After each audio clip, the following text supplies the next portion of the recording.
హిందూ సాంప్రదాయంలో, ముఖ్యంగా వైష్ణవ సాంప్రదాయంలో గోదా కళ్యాణం అత్యంత ప్రాముఖ్యత కలిగిన వేడుక. సాక్షాత్తు భూదేవి అంశ అయిన గోదాదేవి శ్రీరంగనాథుణ్ణి పతిగా పొంది ఆయనలో ఐక్యమైన ఘట్టమే ఈ కళ్యాణం.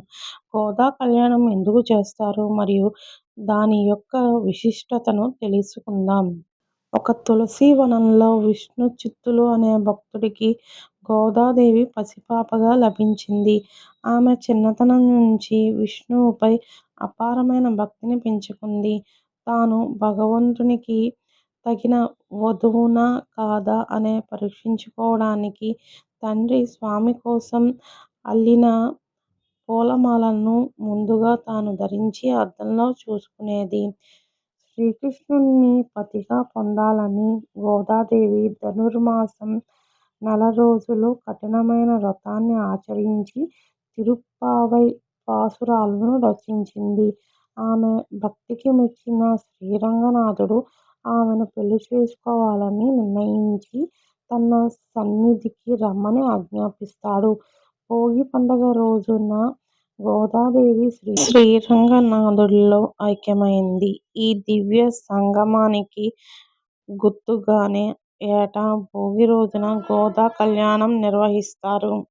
దైవాన్ని భర్తగా భావించి సర్వస్వాన్ని అర్పించే మధుర భక్తికి గోదాదేవి ప్రతీక.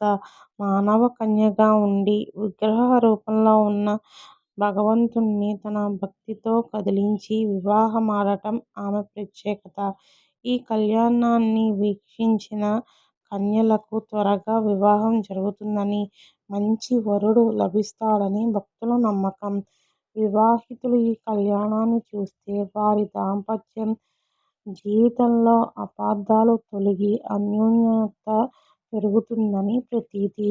భగవంతుడు బాహ్యమైన అలంకారాల కంటే హృదయ శుద్ధినే కోరుకుంటాడని ఈ కళ్యాణం మనకి బోధిస్తుంది. గోదాదేవి రచించిన 30 పాశురాలను ధనుర్మాసంలో పఠించడం వల్ల సకల శుభాలు కలుగుతాయని నమ్ముతారు. ధనుర్మాస వ్రతం ముగింపుగా సంక్రాంతికి ముందు వచ్చే భోగి రోజున ఈ కళ్యాణం జరపడం సాంప్రదాయం.